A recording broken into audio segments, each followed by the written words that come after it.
This is a slugcat family. With 3 slug pups, it's a hassle for the parents to deal with. So, they prioritize on the oldest and youngest. This leaves their middle slug pup, Monk being the most neglected out of the 3. The problem is that Monk suffers with mental issues, that being intrusive thoughts of violence, which slowly lead to acting on those thoughts, as they were not taught any better. Monk's parents never caught notice, and Monk's siblings were too young to understand what was wrong with Monk. With the negligence of Monk's parents, and the fact Monk often was easily angered, one led to another and during a storm, when the family was trying to cross using a pole as a bridge. Monk pushed Survivor due to intrusive thoughts. Those intrusive thoughts forming due to frustration at how slow their sibling was crossing, and the urge to make it across to not die. Of course, Monk soon realized what they had done, and began to feel guilt, even if none of the other family had seen that Monk was the reason. Survivor fell down to the whirlpool. The guilt was eating Monk up. So, with the thoughts rambling in Monk's head, that just wouldn't shut up, Monk jumped after Survivor. Monk searched and searched for Survivor, and eventually found their sibling. But Survivor hadn't forgotten what Monk had done, and out of petty revenge attacked Monk. This, however, infuriated Monk, who felt anger out of their siblings' actions. Monk's violent, intrusive thoughts whirling in their head, saying things like, "I finally find you, and this is the thanks I get," or, "I wasted my time trying to find you just for you to still be mad over something I did."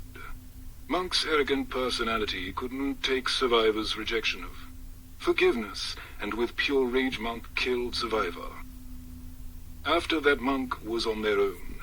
With no other purpose now, they found things to please themselves with, like bothering the ecosystem. Something about killing enticed Monk's negative thoughts, and with no one to stop them, they were off killing away. Monk never even bothered dealing with the corpses. With all the remains of dead insects or unfortunate scavengers, it attracted many hungry fellows.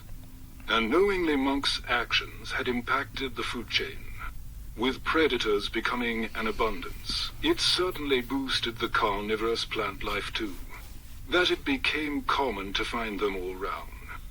However, with all this death and carnage, the cycle system was struggling to keep up. Back with Survivor after they had respawned in the next cycle, were quite bewildered that their own flesh and blood could have done something so cruel. However, their shock of what Monk had done to them was put to a halt, as before their eyes was the carnage Monk had left behind. What a sight it was! Just absolute chaos. The ecosystem was completely out of whack. Survivor wondered who had done this, and so they followed the path of blood and death. What they found was Monk standing before a murdered reindeer, who had been trying to escape the worm grass that had grown exponentially, due to the corpses fertilizing it. Survivor only thought one thing at that moment, and that was to run. Survivor fled the premises, catching their panty breath. They could only hope Monk hadn't followed. As Survivor sat there, they felt eyes upon them. So, they quickly turned round. There, floating a bit above the ground, was a ghostly green slugcat. They introduced themselves as Saint. They didn't bother to ask Survivor their name, as they went on to explain how, when they were fighting some lizards and died, that when they were going to wake up next cycle, they found themselves here instead. Survivor knew at that moment that it must have been Monk's doing, that they were the reason why the cycles were all screwed up. Saint seemed to take that answer, and without warning lended Survivor some of their powers. This was all sudden for Survivor. Saint, however, said that they were unable to use their powers physically, and which is why they're lending it to Survivor, saying along the lines, "You'll put them to better use than I can at this moment." Survivor wanted to protest against what Saint had done, when they suddenly vanished, and their survivor could see Monk approaching not too far. Survivor panicked and tried fleeing again. However, this time Monk caught up with them and tackled their sibling. Survivor could see the hunger in Monk's eyes, as Monk, during the trouble they had been causing, hadn't bothered to find anything to feast on. Survivor tried to reconsider with Monk. They still hoped.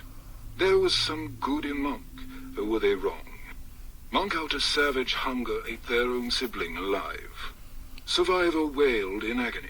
Survivor suffered slowly as they were torn apart. That very then they realized how far gone Monk truly was. As for Monk, well, the new diet of cannibalism wasn't doing well with Monk's body, but Monk couldn't give a crap, and actually even enjoyed the taste of slugcat flesh, or maybe that was just extreme hunger. But in the end, they didn't care, and so the fight between the siblings ongoed every cycle. Monk kills and eats Survivor. Survivor kills Monk, on and on. And after all that, was what broke the cycle's balance for good. Thereupon the two siblings' very eyes were various of slugcats. Survivor could even see Saint again floating with a light red ghostly slugcat. With one scratched eye, the slugcats were all confused, having been brought all here. Monk decided to escape before Survivor could stop them, and so Survivor was left with the eyes of the new strangers.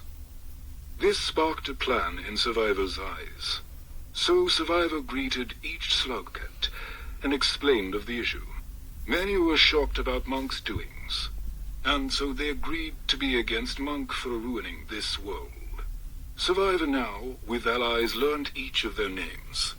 The new red ghost was Hunter, the chubby one was Gormand, the purple one with white dots on their tail was Spearmaster, the one with a blue body and pink frills was Revelet, the one with half their face scarred burnt, and holding a scavenger mask was Artificer, and the one farther away with a weird red grin and lashy eyes was Inv.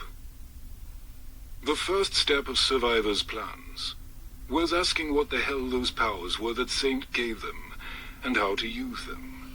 Saint apologized for not explaining further, so they slowly explained Survivor step by step. Survivor still didn't quite get it. However, it was better than nothing. And so Survivor tested their abilities, or trained with the other slugcats, or whilst Monk continued their carnage, only ever so often interfering with the group. It was a stalemate for a while. That is when Survivor discovered of the holes in the cycles. Those open spaces to where was a boundless void of nothing out of the world. Survivor knew what they had to do, and so schemed and planned with the others on reading of Monk once and for all. It went as planned. The others would lure Monk in, and to which at the right moment where there's a gap in time, Survivor will execute Monk. With low chances that Saint had warned Survivor. Out of sheer luck it had worked. Monk now gone, they could all rest in peace. However, Survivor felt uneasy, as they swore they could still feel Monk's eyes upon them. Survivor wasn't alone, as Saint and Hunter could sense it too. Now back with Monk, who's currently been banished into the out of bounds, was seething with rage, the voices in their head running them mad. It was frustrating for Monk, being able to see what was happening everywhere just in a third-person perspective, forced to see through the screens of the world they had been kicked out of. Not only that, but how the void ate away at their body, their skin turning all black and gooey. It was unbearable. Monk watched the others from out of bounds, in utter hatred. Monk could not stand for this any longer. They had to escape this imprisonment. And as Monk schemed, their glaring eyes fell upon one particular floating screen. It was their family, their mother and father, and little sibling. All happy, all gleeful even in this disastrous world. They were safe under the slugcat colonies. This, Monk thought, this is outrageous. Monk roared in fury. Once Monk escapes this hellhole, they're going to teach their family a lesson for being so neglectful to them. And what Monk desired to do set into play, as they forced themselves out of the endless void finally. Their Monk could see their family out on a stroll. They called out quietly, their voice hoarse and raspy. The youngest was first to notice, as they heard Monk's voice. Excitement at knowing their sibling, who had fallen after Survivor into the whirlpool long ago, was alive still. That excitement died down, though, as the young green slug pup saw before them a monster, hardly even Monk, horrid-looking, with black goop infesting their skin, with dark malicious eyes of death, and a sharp, toothy grin. It was then that Monk's parents saw before them as well. Oh, how massive Monk had become. It was like a giant. Monk's large size was due to the void messing and warping their body in painful ways, is how to which Monk now took on this new appearance. Before the family could do anything, they were slaughtered by Monk, Monk's little green sibling being first, their bodies turning into mushy black goop. That is when Survivor, their group, had found Monk, as they had heard the wailing screams of the family, before they had been turned into a pile of sludge. Survivor hadn't even gotten to reunite with their family. It was too late. In anger, Survivor wanted to hurt Monk, but they knew it was wisest to not. That was when Monk spoke boldly, mainly due to how taller they stood upon the others now. Kneel down upon me, or you will die like they had. Monk spoke bashfully. The others, from what they had seen what Monk had done, did so. However, Survivor would not stand for it. Monk, however, had expected Survivor to do that. As being stuck watching the others for so long, they had learnt many things from that. Kneel now, my sibling, or I won't bring our precious family back, Monk threatened.